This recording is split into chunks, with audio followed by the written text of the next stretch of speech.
na utumishi wowote unaoleta matunda, unaogusa maisha ya watu. Amina. Unapobarikiwa, gusa maisha ya watu. Unapogusa maisha ya watu, jamani, hakuna kutoa ambako mtu asemi ubarikiwe. Yaani ukimwambia tu mtu 10,000 hapa, sema Mungu akubariki. Yaani kama hata akupendi vipi, lazima atasema ubarikiwe.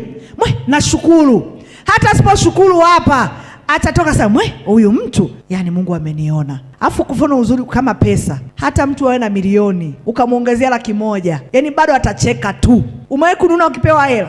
Na utumishi wowote unaoleta matunda, unaogusa maisha ya watu. Amina. Unapobarikiwa, gusa maisha ya watu. Unapogusa maisha ya watu, jamani, hakuna kutoa ambako mtu asemi ubarikiwe. Yaani ukimwambia tu mtu 10,000 hapa, sema Mungu akubariki. Yaani kama hata akupendi vipi, lazima atasema ubarikiwe.